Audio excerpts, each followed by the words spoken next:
ఇంట్లో నోట్ల కట్టలు దొరికిన కేసులో జస్టిస్ వర్మపై అభిశంసన కోసం ముగ్గురు సభ్యులతో లోక్సభ స్పీకర్ ఓం బిర్లా కమిటీ వేశారు. అభిశంసన కమిటీలో Madras high court CJ, supreme court judge justice Arvind, అలాగే సీనియర్ అడ్వకేట్ బివి ఆచార్య సభ్యులుగా లోక్సభ స్పీకర్ నియమించారు. న్యాయ వ్యవస్థలో అవినీతికి తావు ఉండరాదని స్పష్టం చేస్తూ లోక్సభ సభ్యులు ఇదివరకు స్పీకర్ ఓం బిర్లాకు నోటీసు ఇచ్చారు. ఈ నోటీసుపై స్పందించిన స్పీకర్ బిర్లా జస్టిస్ వర్మపై అభిశంసన కమిటీ ఏర్పాటు చేశారు.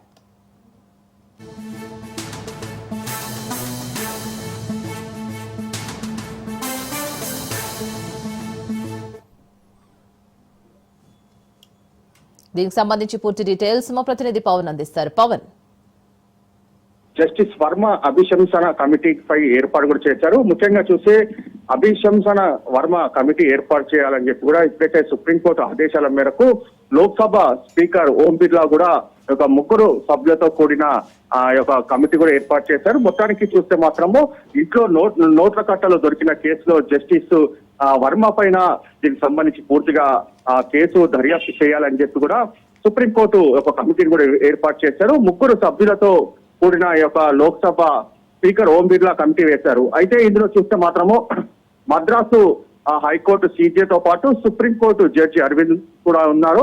అయితే కేసుకు సంబంధించి సమగ్రంగా విచారణ జరపాలని చెప్పి కూడా ఇప్పటికే సుప్రీంకోర్టు ఆదేశాలతో ఈ యొక్క కమిటీ కూడా ముగ్గురు సభ్య కమిటీ కూడా దీనికి సంబంధించి ఆ యొక్క విచారణ కొనసాగిస్తారు. విచారణలో భాగంగా ఈ యొక్క నోట్ల కట్టలకు సంబంధించి అన్ని విషయాలపైన కూడా ఆరా తీస్తారు. ఆరా తీసిన నేపథ్యంలో దీనికి సంబంధించి పూర్తిగా ఒక నివేదిక కూడా అందించనున్నారు.